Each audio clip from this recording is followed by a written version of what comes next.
as not just from the comments that Murray made how he wants this team to get faster. And he talked about adding speed, and I would assume that means probably adding faster players to the lineup. Not necessarily does that make the Ducks a faster team, but we've seen him do that in the past. I mean, when he added Carl Hagelin, obviously that was a complete dumpster fire how that worked out. But that's where I feel like he goes with adding speed.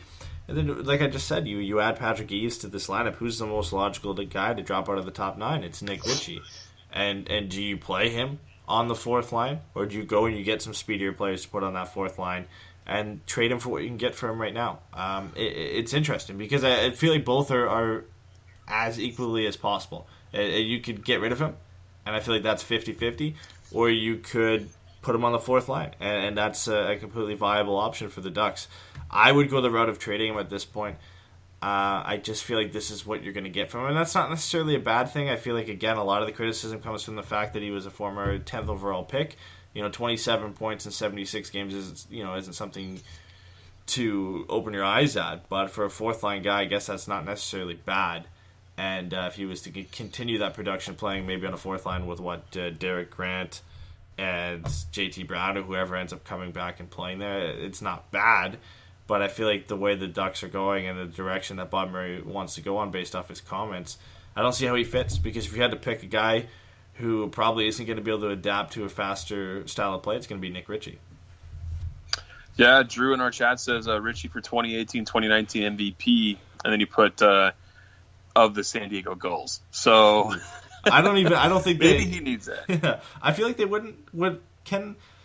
I'm stumbling here, but can he even go down to San Diego? I mean, he could start the season there for sure, but I feel like he has to go through waivers to come back up. I mean, if you're going to go that route, you might as well just trade him, because I feel like you would get picked up on waivers. What's the point in sending him and starting him in San Diego if you're going to end up having the possibility of losing him for nothing? You might as well just trade him. And I think, again, this season he might have been in waiver exempt because I think he was still in his ELC, but if he comes back next year, he's signed a new contract, and I feel like he would have to go through waivers if he was to come out from San Diego. So that's probably not an option. And if you're going to do that, you might as well just move on and try and get some assets from him, grab some draft picks this year, maybe get a struggling player in return that fits the style the Ducks are trying to play, and hope that guy can rebound. I mean, we've seen those types of deals from different teams in the past where two struggling players get traded for each other, and you hope that they can rebound and get to their potential that you had expected from them. So those are the two options I really see involving Nick Ritchie, but I wouldn't be surprised to see him back in a Ducks uniform next year, probably playing on the fourth line. How do you feel about Adam Henrique? I know that that's a big deal for the Ducks and for us fans, because we saw Sammy Vatanen leave and go to New Jersey, and now we're looking at what we got for him, and you put a hole in our blue line. I mean, although let's be honest, people were going after Sammy Vatanen too about him not being as reliable. But I mean, you saw what happened not having him on the blue line did when there was injuries. But the piece we got back for him, Adam Henrique, I mean, he went through a little scoring slump too, but I mean, my God, he was so much needed. I mean, that's not even proper English, but he was. I mean, I'm just trying to figure out the best way to put it. But I mean, the need for him on this team, I just feel like the Ducks did a great job in adding a piece there for what they got for Sammy Vatanen. Yeah, he's going to be a big part of this team next year for sure. I mean, it did expose some holes on the blue line that ultimately hurt the Ducks in the playoffs with Cam Fowler's injury, but you can't say because Cam Fowler got hurt and that Sammy Vatanen was gone because of the Henrique trade, it makes that trade bad. I mean, Henrique was a huge addition to this team and was a big part of the reason they got to the playoffs. I mean, he came in and filled the hole that was left behind from Ryan Getzlaf and Ryan Kessler being out with injuries. If he doesn't come in, the Ducks probably don't pick up the points they did in some of those games and make the playoffs. And then again, you look at even when they came back and how well at times. There was a stretch of games where the only reason the Ducks were winning is because of how well that Ritchie, Henrique, and Cascio line were playing. I think for a stretch of about 10 games, they were easily the Ducks' best line and picked up points on their own for the Ducks in some of those games. So he's a huge part of this team, not just looking back at this season, but again for next year. The only thing I think you hope is that if he does get put on a line with Andre Cash and maybe Corey Perry, is that they can find consistent success throughout the season. Or at least if games that they're not scoring points in, they still look good. They don't just disappear.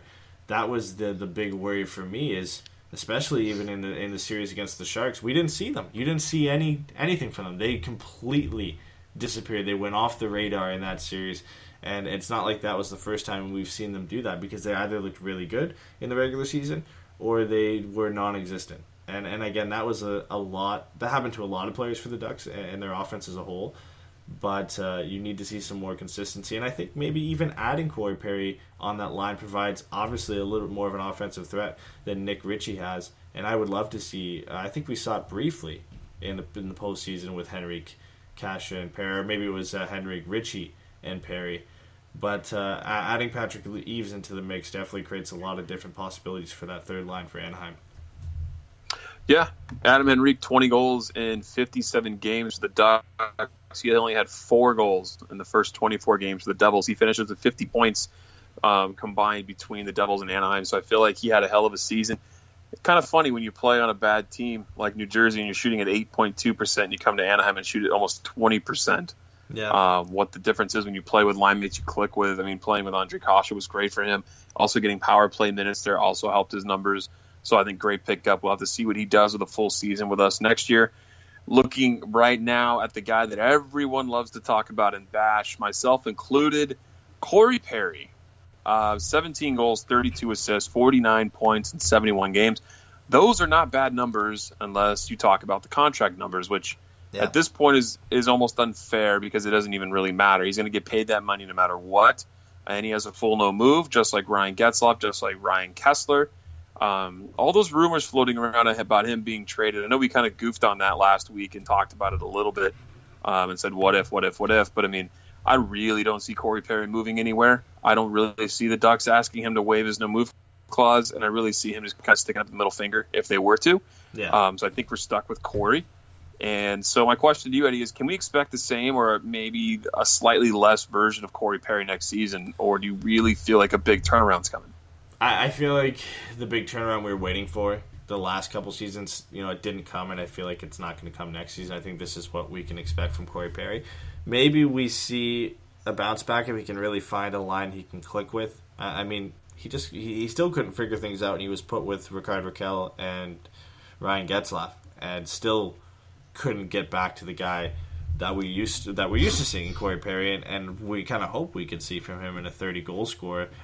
I don't think it happens, but maybe him playing on a third line with Henrique and Kasha, where he's getting some more favorable matchups, could help him get back up closer, at least to 20 goals, maybe 25.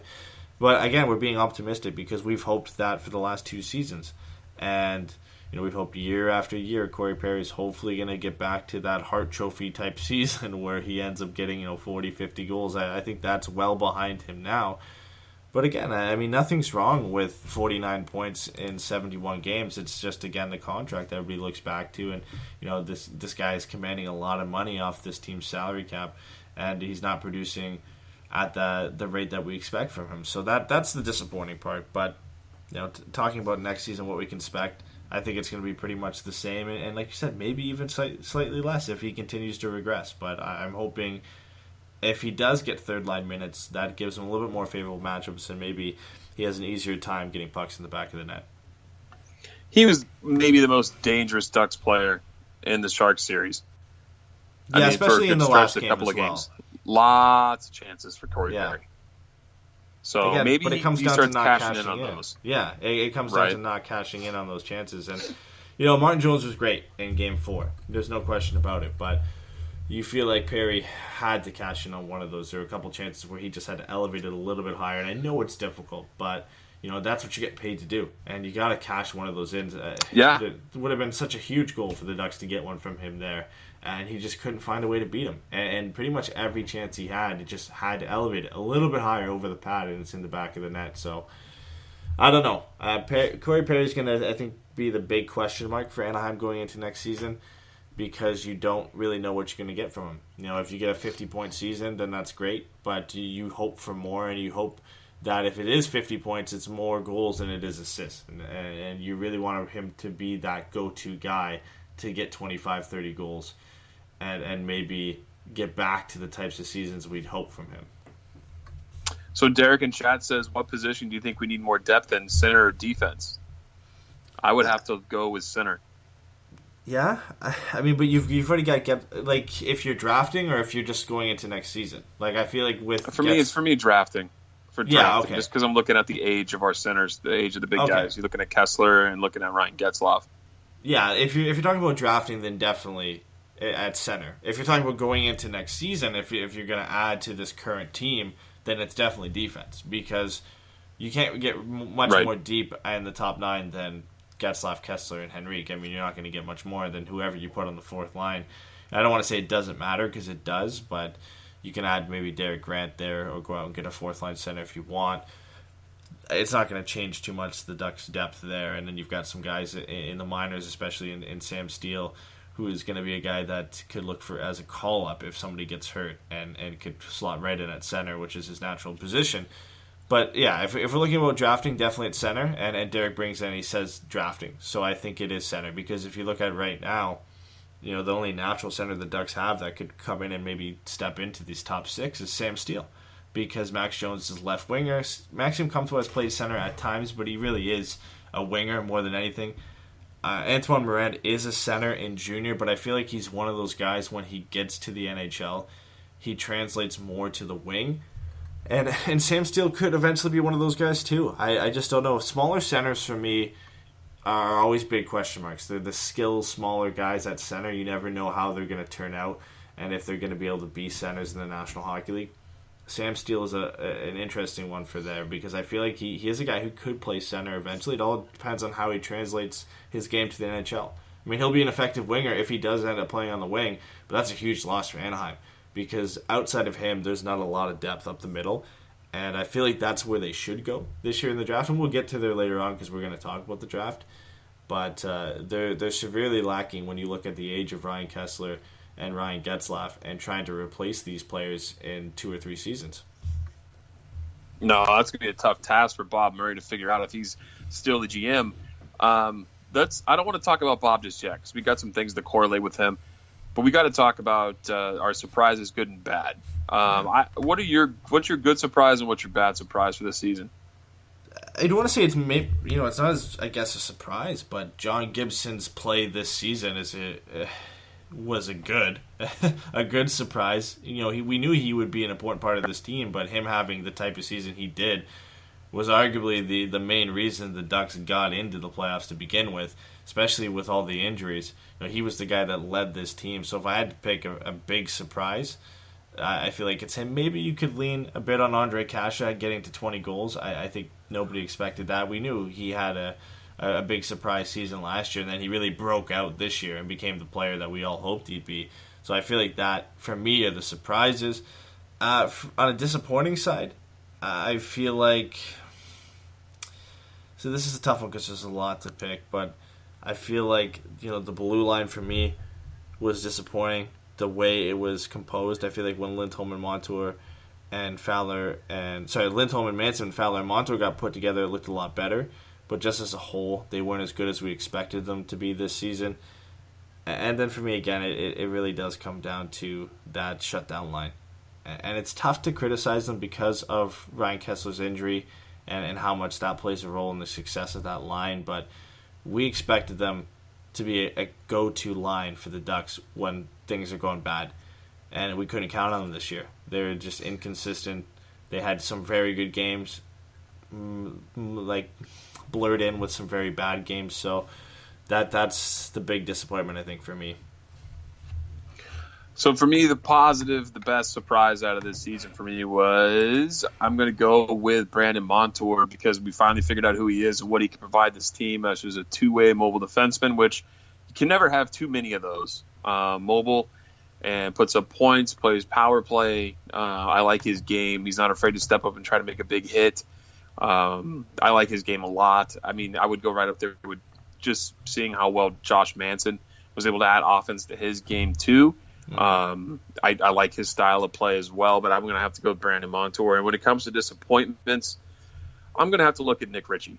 I really felt like when there was a lot of injuries coming around that it was going to be his chance to step up and prove that he can play big minutes and slot in and hit the 20-goal mark at the 40, 45, 50-point mark this season, which would have been a huge step for him. He's still young and maybe has a little bit of more time to prove who he is, but I feel like maybe at this point We know who he is, and he's a fourth line, third guy at best, as we said. But yeah, Richie's been my disappointment. That's fair.